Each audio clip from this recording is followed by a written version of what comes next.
네,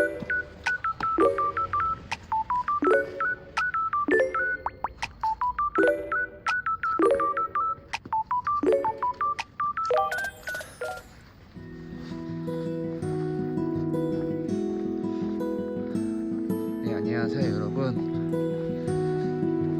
완벽하지 않아도 그냥 시작하자 챌린지 중이고요. 오늘은 10일째입니다. 날씨가 많이 쌀쌀해졌는데요.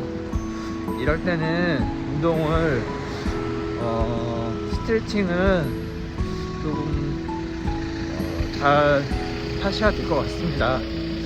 이럴 때 많이 다치거든요. 갑자기 추워지거나 갑자기 더워지면 몸에 많이 경직이 되기 때문에 이때 스트레칭을 10분 이상 해주셔서 충분히 몸을 좀 예열된 상태에서 운동을 시작하셔야지 몸이 다치지 않습니다. 만약에 스트레칭을 충분히 하지 않은 상태에서 운동을 하게 되면은 몸이 경직되어 있는 상태에서 운동을 시작하는 것이기 때문에 오히려 몸이 부담을 줄 수 있어서 부상을 입기 쉽거든요. 그래서 이렇게 이제 날씨가 쌀쌀해졌으면 충분히 몸을 좀 예열을 한 상태에서 운동을 하시기를 권해드립니다. 오늘은 시립대를 한 바퀴 돌 생각이고요. 그리고 들어와서 근력 보강 운동을 이제 할 생각입니다. 오늘도 저는 새벽 3시 반에 기상을 했고요. 어제 말한 것처럼 태거원의 책을 10쪽씩 읽고 나왔습니다. 오늘은 제가 이제 베이킹을 하면서 어떻게 하면 더 베이킹을 재밌게 할 수 있는지에 대해서 말씀드리려고 이제 합니다. 여러분은 베이킹 할 때 재미가 있으세요? 저는 처음에 저는 뭐 요리하는 거는 좋아했어요. 왜냐하면 먹는 사람도 즐거워했고, 그리고 즉각적으로 그런 이제 변화들을 볼 수가 있어서 그런 재미에 요리하는 게 재밌었거든요. 요리를 좋아하는 분들은 아마 이런 재미가 있었기 때문에 요리에 흥미가 있고 재미가 있었을 거예요. 근데 이와 다르게 그 즉각적으로 보여지는 게 없다 보니까 재미를 느끼지 못하는 분들도 있을 거라고 생각이 돼요. 저도 요리를 이제 하다가 이 베이킹을 왔을 때 재미가 없다는 점이 하나가 처음부터 계량에 대해서 집중을 해서 해야 되는 게 있잖아요.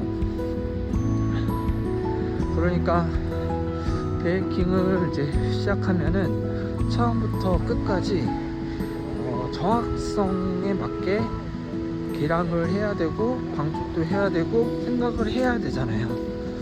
그러면서 너무 처음에 힘들었던 거예요. 이거 정말 어렵다. 왜냐하면 뭐 요리를 할 때는 집밥이나 이런 것들 할 때는 뭐 간장 조금만 더 들어가도 아무 문제가 없잖아요. 맛의 차이는 많이 없잖아요.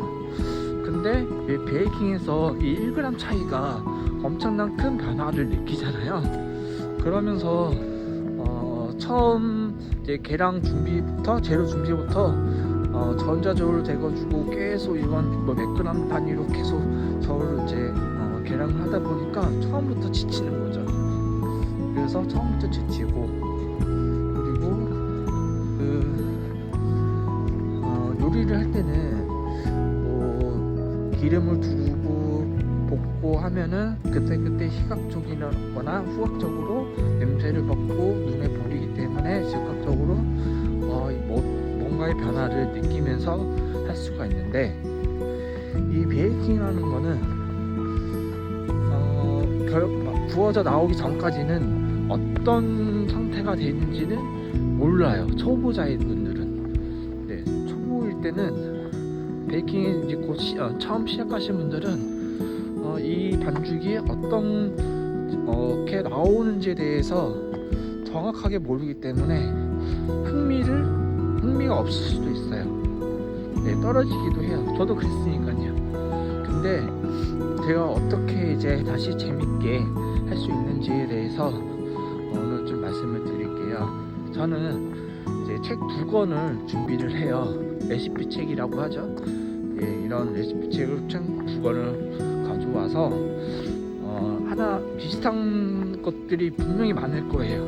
비슷한 주제에 비슷한 디저트를 어떤 방법으로 어떤 레시피를 가지고 하는지는 각각 달라요. 그 저자마다의 스타일이 있기 때문에 같은 제품이라도 해도 스타일이 다르고, 그리고 레시피에 들어가는 재료도 다를 수가 있어요. 예, 그렇기 때문에 총 2권의 책을 준비를 해서 레시피를 봐요. 처음에 레시피를 보고 이 사람이 어떤 스타일, 어떤 반죽 공정으로, 그리고 어떤 재료를 쓰는지에 대해서 하나하나 꼼꼼하게 살펴봐요. 예를 들어서 파이를 만들어요. 근데 파이는 대부분은 블렌딩법으로 파이를 만들거든요. 뭐 버터랑 가루를 먼저 초보로화 형식으로 만든 다음에 액체를 넣고 짧게 돌려서 냉동실에 휴지시키는 그런 블렌딩법으로 대부분 많이 하는데, 어떤 그런 책에서는 크림법으로 이 파이를 만드는 경우도 있어요. 그거는 좀 더 부드럽고 가벼운 식감을 만들기 위해서 그러한 이제 공법을 사용하는 거죠. 그리고 2번째는 레시피에서 보면 흑설탕이 들어간 설탕인데 흑설탕이 들어가요. 근데 흑설탕이 왜 들어가는지에 대해서 이해를 할 수가 있으면 그 사람이 어떤 제품을 만드는지 이해가 되는 거예요. 예를 들어서 설탕 대신에 흰설탕 대신에 흑설탕을 넣어요. 그럼 흑설탕이라는 거는 약간 물기 또 수분량도 많으면서도 약간 이제 굽고 나오면은 캐러멜 형식의 그런 이제 색감이 나오거든요. 그렇기 때문에 이 제품이 만약에 약간 좀 진한 그런 색이 나오는 제품이다 그러면 흑설탕을 써서 좀 더 맛있어 보이고 고급스럽게 나오는 연출을 하기 위해서는 흑설탕이 들어가면은 좀 더 고급스럽고 먹음직스러운 그런 색깔이 나오거든요.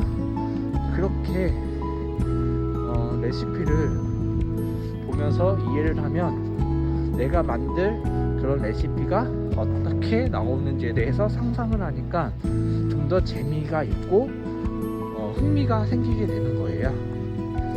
저도 그랬습니다. 저도 지금 그러한 방법으로 공부를 하고 있거든요. 저도 4년간 현장에서 일하면서 그러한 방법을 알지 못했어요.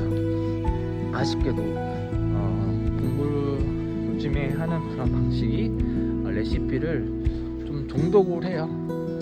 정독을 해서 이 저자가 어떤 스타일을 원하는지, 그리고 어떤 레시피를 썼는지, 그를 통해서 어떤 결과가 나오는지에 대해서 조금 더 정독을 해서 거기에 맞게 다시 한번 만들어보고, 그 레시피로 한번 만들어보고 이 사람은 이런 질감과 텍스처를 원했구나 라고 이제 저만의 이제 또 하나의 레시피 북이 생기는 거거든요. 그렇게 처음부터 해보셨으면 좋겠어요. 초보자분들부터 좀 어느 정도 이제 베이킹에 좀 난다 하는 분들도 한번 이렇게 해보세요. 그렇게 하면 진짜 베이킹에 대해서 좀 더 흥미가 있고 재미를 붙일 수 있을 거라고 생각이 듭니다. 이렇게 이제 공부를 하다 보면 저만의 그런 이제 디저트를 만들 수가 있을 거라고 생각이 돼요. 예를 들어서 가볍고 그리고 그냥 부드러운 식감의 쿠키를 만들겠다. 그러면 크림법을 사용할 거고요.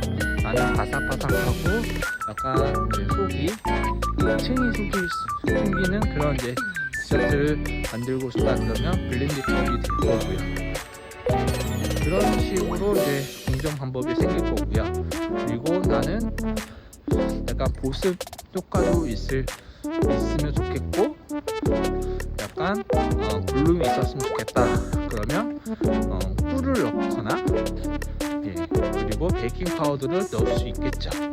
이런 식으로 저만의 그런 레시피가 생길 수가 있는 거예요.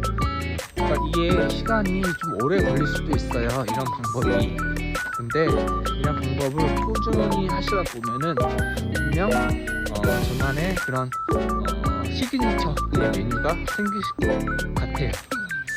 처음에는 이렇게 좀 이제 저자의 그런 생각을 읽어보시고, 그리고 거기에서 조금씩 변형을 해보시면 저만의 그런 시그니처 메뉴를 개발할 수가 있거든요. 저는 아직은 해보지 않았지만 그렇게 해볼 생각입니다. 네, 오늘은 이렇게 베이킹을 하면서 재밌고 흥미있게 할 수 있는 방법에 대해서 말씀을 드렸는데요. 꼭 이렇게 하라는 말씀은 아니지만 이렇게 하다 보면 분명히 재미를 느낄 수 있을 거라고 생각이 돼서 말씀을 드렸고요.